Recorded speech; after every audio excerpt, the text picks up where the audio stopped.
Yeah, I'll react to that, sure. Okay, 10 British.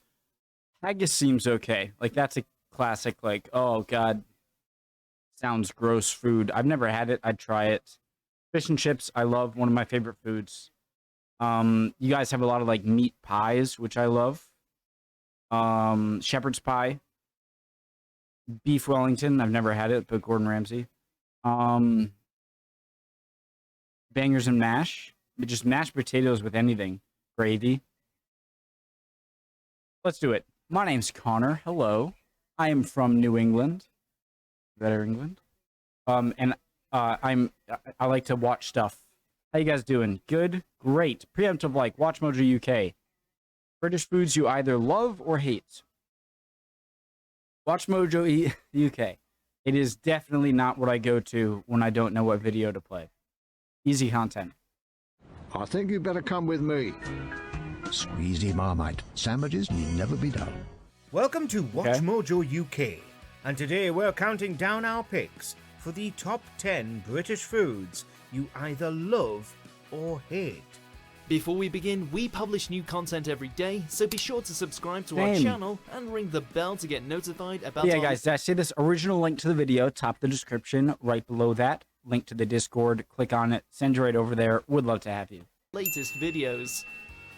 For this list, we'll be looking at controversial foods and dishes that have divided the jellied UK eels into camps of either love or hate, and nothing in between. Which food do you love that other people hate? Let us know below. Number 10, brown sauce. Living the Vita Loco, everybody's doing it. When making a bacon sandwich, people in the UK will be at war on which sauce to add. Some will go with tomato ketchup or tomato sauce, depending on where you're from, while others will go for the vinegary taste of brown sauce. I forget and there's what it is. not a lot of crossover with which section folks fall in. Usually, it's one or the other. Is it like a Worcestershire sauce or an A1 sauce? But if you dislike brown sauce, then you dislike it a lot. The most famous brand, HP sauce, has been around since the late 1800s. Traditionally, the sauce is used in cooked breakfasts as a tangy addition, but it's shown some versatility by being used in casseroles, gravy, stews, and even spaghetti bolognese, which probably upsets Italy. Number 9. Jellied eels. Oh, when people think of the most controversial UK food... Guys, so I have seen a video, at least one, maybe two videos on this. What was I going to say? Even spaghetti bolognese. Oh, yeah, bolognese. So that's just like meat sauce? When people think of the most controversial UK foods, jellied eels will be right up there. The dish is said to have originated in East London in the 1700s, since eels were cheap and plentiful back then. Nowadays, it's often served in seafood vans across the UK's seaside. No. That's disgusting. They're slimy. I'll probably be sick. Made from boiling chopped eels in stock and letting it cool and set into a jelly. Let me just say, I saw one video, I think it was on Food Insider, where they had eels. It was like eels in a sauce with mashed potatoes and something. And so it wasn't jelly. It wasn't like in the jelly like it is. And so I feel like that would be more appetizing than this version of the eel in the jelly. It's definitely an acquired taste. Just looking at it is a hurdle.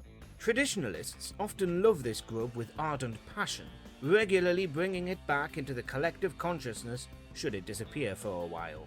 But those that don't like the look of it really hate it, and we really can't blame them. Number 8. Licorice ALLSORTS. If there's one thing that we're really good at in the UK, it's making sweet licorice. This is lucky since Scandinavia has the market cornered with the salted variety. Invented in Sheffield during the late 1800s by the sweet manufacturers Bassett. Guys, black licorice, I understand everyone has their different tastes. And there's, it's just black licorice is it's like olives, right?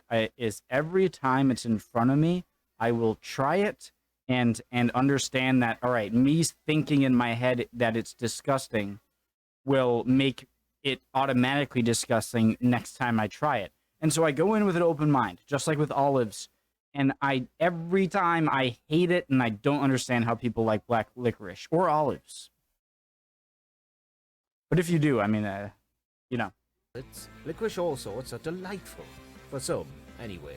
Others despise it due to the massive problem of them containing mostly licorice, as well as some of the all sorts being made with coconut, another dividing ingredient. Licorice all sorts even had their own mascot in the form of the Frankenstein-esque Bertie Bassett. I'm so sorry, Bertie. Oh, don't worry. It happens all the time. Number 7. Mushy peas. If you go to most football stadiums in the north, or some kind of fair or public gathering, I'm amazed how it's staying inside of that cauldron, or call it. Don't worry. It happens all the time. Number 7. Mushy peas. I'm amazed how it's not dripping out of that right now. I don't know why, that's just shocking me. If you go to most football stadiums in the north, or some kind of fair or public gathering, there'll likely be someone serving pots of mushy peas for you to enjoy or be disturbed by. Not looking the most appetizing, mushy peas are often bought alongside meals like fish and chips or a hot pie for some reason.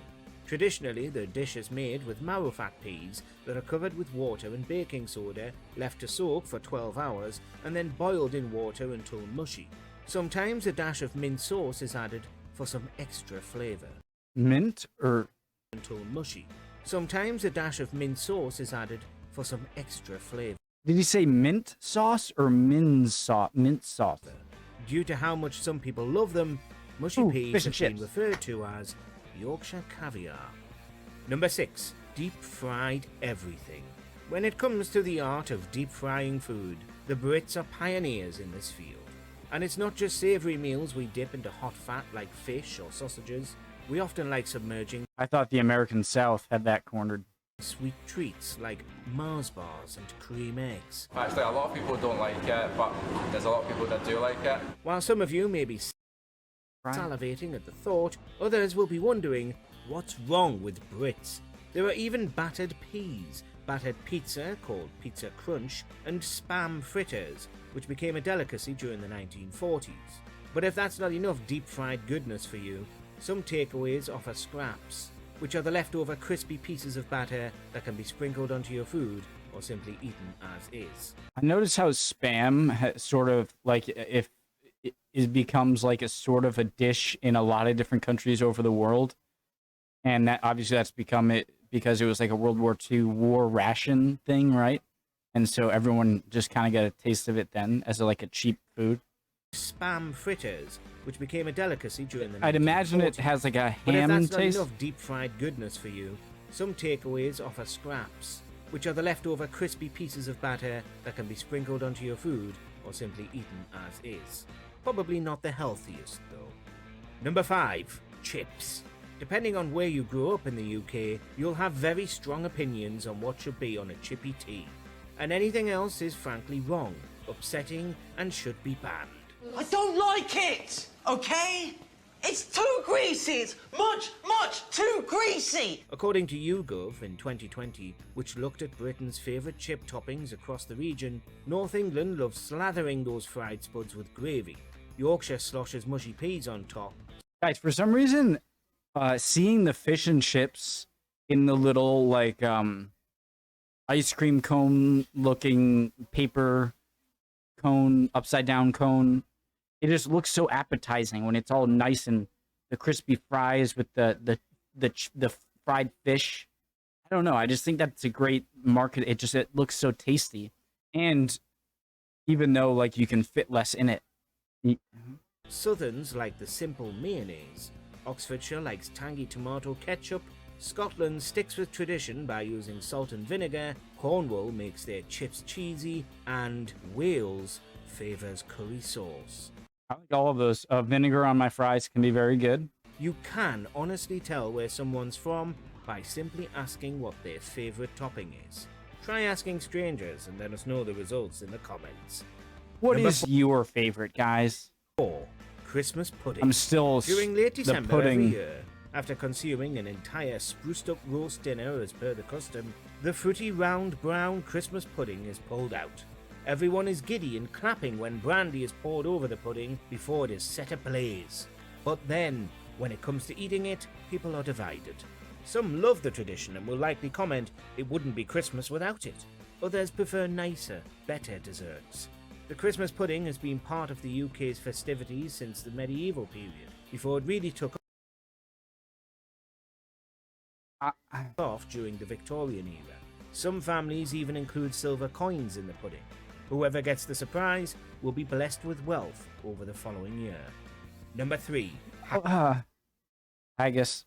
What's in it? Is it like a fruit cake or is it like a chocolate cake? Because that's gonna divide me. But it could be something like cranberry sauce and Thanksgiving. Like, I don't like cranberry sauce, but it needs to be on the Thanksgiving table. It's just one of it's like the classic. The surprise will be blessed with wealth over the following year. Number 3. Haggis. Hey, this haggis stuff is great! Hey, how come no one ever comes here? Because haggis is made from the heart, lungs, and liver of a sheep boiled in its own stomach. If you're Scottish or have a touch of Scottish heritage in your genes, then at some point you've probably been pressured to try haggis. After all, it's the national dish of Scotland, and when you try it, it's not too bad. Sure, an acquired taste, but many people really enjoy this traditional meal. But then, With you mash? hear what's in it, and it might put you Well, off that's blood for life. sausage, right? Originally, a haggis was made with minced sheep Oh yeah, don't they have like a speech or a song they say while they open it? organs mixed with oatmeal, onions, and other spices, with the whole thing being encased in the sheep's stomach, at least in the past. Nowadays, an artificial casing is used. The haggis is often Even on like special occasions, you won't use a real sheep stomach. served with neeps and tatties, or Sweden potatoes for you non-Scots. Number 2. Black pudding. There's black puddings in it. Black puddings are no good to us. Another favourite addition to the I know I've said this every time, but I just imagine it's going to taste metallic-y. I know a lot of you say it's not going to. It's just my thought. English breakfast is some try it, fried gladly. slices of black pudding alongside the baked beans and mushrooms, especially in the Midlands, Scotland, and North England. It's even been described as a superfood thanks to being high in protein and loaded with essential minerals like iron and zinc. But the reason for this nutrition is also what makes people despise the idea of black pudding. Herbs and something grainy, like oat or barley, are mixed with pork or beef blood, giving it the iconic dark colour, and the reason some are grossed out by the food. This sausage has been around in the UK for centuries. Even with its name, black pudding is definitely not. And so that's fat? In the UK for centuries. Even with its are those pieces of fat the white parts? name, black pudding is like the fact that it's blood doesn't gross me out at all. I've never had it, and I would gladly try it. But if I don't like it, I don't like it. Definitely not considered a dessert.